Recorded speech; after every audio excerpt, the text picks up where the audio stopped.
awuthi ngingakulandisi mhlalo udabeni. Okay. Kade ngijawa yiphoki. Kade ngijawa yiphoki.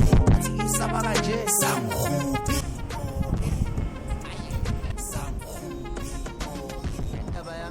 Hayi, ake uphinde uchaze kabusha ngale nkulumo yakho. Into engaqondakali. Ngani bese? Yini? Awuphinde umbuzo wakho? Ucacile nje nombuzo.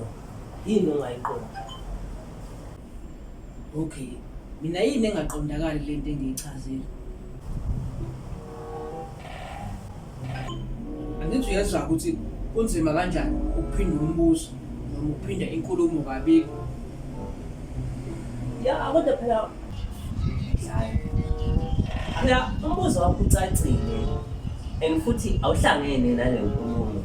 Ayike kucacile. Shitha sisekho isidingo sokuthi ngiphinde ngichaze ukuthi yini kade ngisho eqandeni. Ukuthi uyakwazi ukuhlukanisa indikimba yombuzo wami nendikimba inkulumo kade ngiyichazile. La, mina ngichazela. Awu-matric ngawuqeda ngo-2014 and awufundanga ngo-CAPS.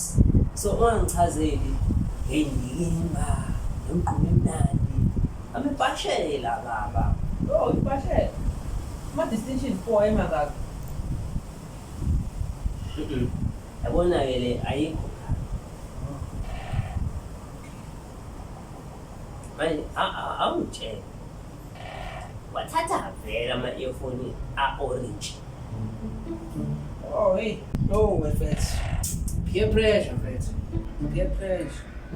Peer pressure khona ongase-earphones uthi uthenge ama-earphone a-orange ngoba phela ifoni kuthiwa ama-earphone amhlophe, ama-earphone la emakethe amhlophe a-orange pho athi uscrew. No, mfethu.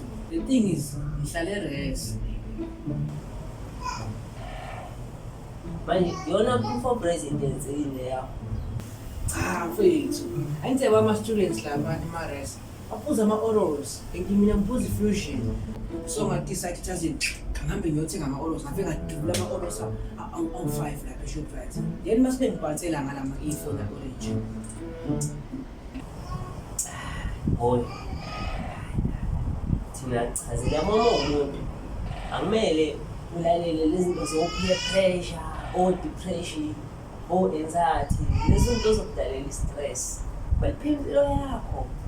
Unganako ukuthi umzakho uphila ngotepo, uyaswenga, uyisikhothane, shutha ngefilter, ewucinematic, wena shutha nge-portrait. Chill. You need to chill. What? Angiyakuzwa, dangomsiyana mfethu. Ngisabi izinto. Naye ngathi ngikushaya. Hey, fana. Lela wona umuhle na. Mina ngokudodisa. Uthi sogcina usube mdala naye manje. Shozor. Hamba shopon. Ngeke ngikhona ukulala uyazi la uhlele nentombi yami kodwa phinde usanokuqala ufuna ukushaya owesibili. Hayi ngeke Nkosi angikwazi ukushaya kodwa kuphela angikwazi ukushuka owesibili. Ngeke bona ushaya kodwa kuphela uyazi nje owesibili ukuthi la ngizikhombisa khona ukuthi ngiwubani la ngikhipha khona imini power. So uyiresi yangempela boy angikwazi ukuhluka owesibili. Hayi boy relax yazi ngabe ngizokusiza ukuthi manje yabo angikwazi ukuhamba igame ingaphelile. Ngasho khona. Uzoro nabo. Hayi. Yini? Ethu. Yimi intombi yakho, yimi lo ozomphinde, yimi lo mphumulelayo. Lela. Yabona isifalo lesi ngizama ugoquza uzoro wangiboleka i-room last time. Benentombi yakhe ngabhoshela ubhedana. Manje solo ukuthi ayiphethe ngisisa ngifuna lutho nje ezongihlalisa naye namanje. Ngiyakuzwa uyachaza yabo. Kodwa manje akwangichaze ngalo muntu ozophinda. Hlashe ubani uzophinda?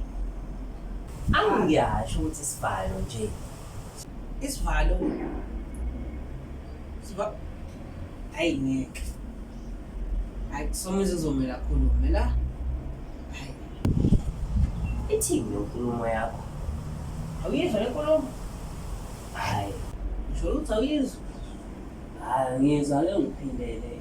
Ithini? Hayi Somizi uzomela khulume. Hayi ngeke. Usomeza ukhuluma ngani ngami? Khuluma mina nje. Yimi usomeza wami usomeza ukhuluma ngami. Akawuze la ithini inkulumo yakho? Ba ba ra ba pe pe re pe